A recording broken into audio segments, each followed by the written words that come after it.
अस्सलाम वालेकुम। Welcome to Study Hub. आज का जो हमारा टॉपिक है क्लास 10th सिविक्स का चैप्टर नंबर 1 है पावर शेयरिंग। तो पावर शेयरिंग में first of all we will talk about the power sharing. Power sharing का मतलब क्या होता है? जब हम पावर शेयरिंग डेमोक्रेसी में बात करते हैं पावर शेयरिंग की, पावर शेयरिंग का मतलब होता है to divide the powers between the organs of the government. तो इससे पहले आपको यह भी पता होना चाहिए कि ऑर्गन्स ऑफ द गवर्नमेंट होता क्या है और ऑर्गन्स ऑफ द गवर्नमेंट है क्या क्या। तो पहले मैंने बोला there are three organs of the government in the democracy. There are three organs of the government. First is legislature, executive and the judiciary. तो लेजिस्लेचर, एग्जीक्यूटिव एंड जुडिशरी तीन organs है गवर्नमेंट के।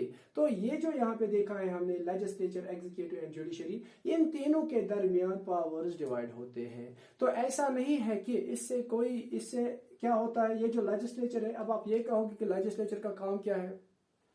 लेजिस्लेचर का ये काम है कि आपको देखना है, आपको लॉ बनाना है, to make the laws. And इसको क्या है, इसके बाद है एग्जीक्यूटिव। एग्जीक्यूटिव का काम है टू एग्जीक्यूट द लॉज। आपको एग्जीक्यूट करना है, आपको इम्पोज करना, आपको लागू करना है लॉज को। और तीसरा जो है जुडिशरी। और जुडिशरी जो है इंडिपेंडेंट है इंडिया में, और सबसे ज्यादा ये काम इसी का होता है। ये देखता है, ओवरव्यू करता है कि अगर इन लोगों ने, गवर्नमेंट ने लॉज बनाए, क्या इन लोगों ने लोगों के हक में लॉज बनाए या लोगों के एंटी लॉज बनाए। अगर ऐसा उनको दिखता है कि नहीं, ये जो लॉज है ये लोगों के खिलाफ है, तो ये उन लॉज को नल एंड वाइड करार देते हैं। और अगर इनको ठीक लगता है तो ठीक ही, और इसको, इस लॉ को इम्पोज करते हैं। तो यहां पे ये इसी का मतलब होता है पावर शेयरिंग। हम पावर को डिवाइड करते हैं, पावर को डिवाइड करना between the organs of the government. अब आपको ये दिमाग में आएगा, समझ क्वेश्चन आएगा कि हाँ, पावर को क्यों डिवाइड करना है हमें? अगर तो एक ही के हाथ में देंगे वो ज्यादा पावर चलाएगा? नहीं, बल्कि हम पावर इसीलिए डिवाइड करते हैं ताकि ये जो एब्सोल्यूटिज्म है, एक ही के हाथ में पावर ना आए, ताकि लोगों का काम हो जाए, ताकि डेमोक्रेसी कायम रह जाए। अगर हम एक ही के हाथ में पावर देंगे, उसको अपनी मर्जी है जिस हिसाब से चलाए, एग्जीक्यूट करे, लेजिस्लेट करे, एग्जीक्यूट करे, और फिर इसको तो जुडिशरी की तो जरूरत ही नहीं है, क्योंकि वो खुद ही एब्सोल्यूट रहेगा। इस एब्सोल्यूटिज्म को खत्म करने के लिए एक प्रोसीजर है जिसको हम कहते हैं पावर शेयरिंग। इसके हिसाब से हम पावर को शेयर करते हैं, और ताकि to make the government more accountable, लोगों के लिए अकाउंटेबल बनानी है, मोर परफेक्ट गवर्नमेंट बनाने के लिए हम पावर को शेयर करते हैं। तो इसका मतलब ये समझ में हो आप लोगों ने, ये जो चैप्टर का ऊपर वाली हेडिंग है पावर शेयरिंग, इसका मतलब क्या है वो आपको समझ में आया होगा।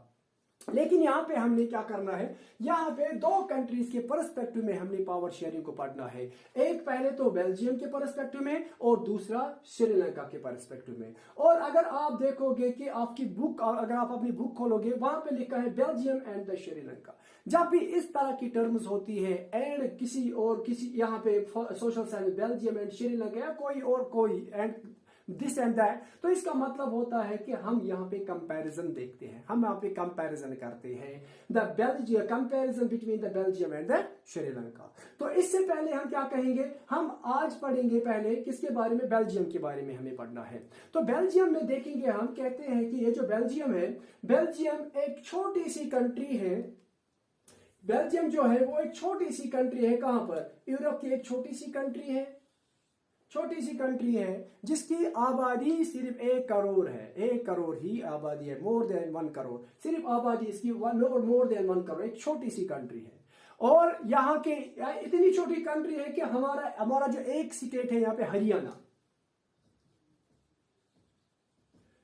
हमारे एक स्टेट हरियाणा के बराबर, हरियाणा की जैसी बेल्जियम है। तो जितना बड़ा हरियाणा है, और उतनी ही बड़ी स्टेट कौन है, उतनी ही बड़ी कंट्री कौन है, बेल्जियम। और हरियाणा की जो है, हरियाणा के हाफ की, इस हरियाणा के 2 करोड़ आबादी है, लेकिन इसको मोर देन 1 ही करोड़ है। किसकी? बेल्जियम की। एक छोटी सी एक कंट्री है। और उसके साथ साथ यह जो बेल्जियम है, इसके जो बॉर्डर्स मिलते हैं, फ्रांस के साथ मिलते हैं इसके बॉर्डर्स, और फ्रांस के साथ मिलते हैं इसके बॉर्डर्स, जर्मनी के साथ मिलते हैं इसके बॉर्डर्स।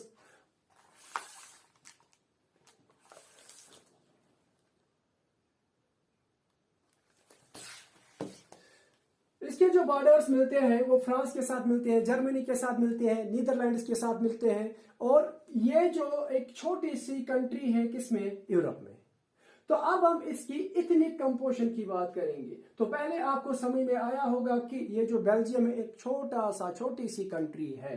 तो अब हम यहाँ पे बात करेंगे किसकी, इसकी ethnic composition of the Belgium, यानी कि वहां के लोग जो है, वहां के लोग कैसे थे।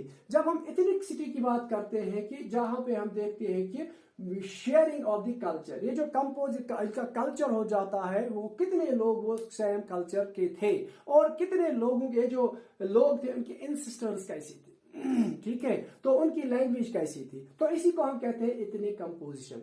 तो यहाँ पे जब हम बात करते हैं कि 59% जो इतने ये जो बेल्जियंस थे, 59% जो थे वो फ्लेमिश रीजन में रहते थे और वो क्या करते थे, स्पीक वो डच लैंग्वेज स्पीक करते थे।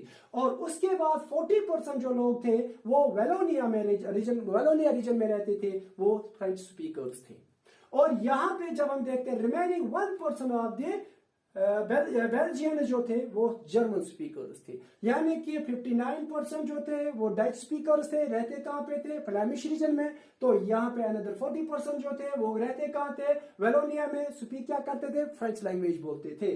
और बाकी जो 1% रहते थे वो ऐसे ही पूरे रीजन में रहते थे, पूरे बेल्जियन जो थे वो क्या करते थे, जर्मन स्पीक करते थे। तो इनमें से सबसे ज्यादा जब हम बात करते हैं, हम ब्रसलेस जहां की जो कैपिटल स्टेट है, वहां पे 80% जो लोग थे वो फ्रेंच स्पीकर्स थे और 20% जो लोग हैं वो डच स्पीकर्स हैं।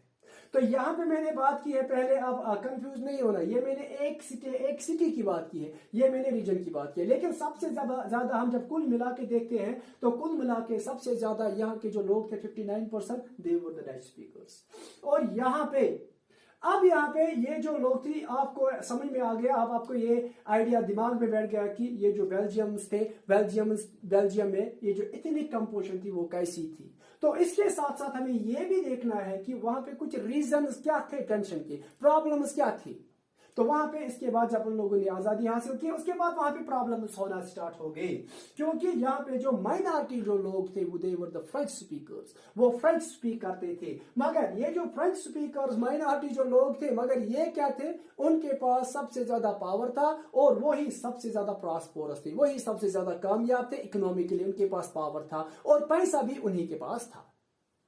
और यहाँ पे उसके बरक्स ये जो डच स्पीकर जो थे, उन लोगों ने सोचना स्टार्ट कर लिया कि ये तो माइनॉरिटी में है, सब चीजें उन्हीं के पास है, एजुकेशन सिस्टम उन्हीं के पास है, सब काम उन्हीं के पास है, एम्प्लॉयमेंट उन्हीं के पास है, पैसा उन्हीं के पास है, पावर उन्हीं के पास है, हमारे पास तो कुछ नहीं है। ये जो चीजें हमारे पास पहले होनी चाहिए ये तो उनके पास पहले थे और हमारे पास ये अब क्यों आ रही है, बाद में क्यों आ रही है।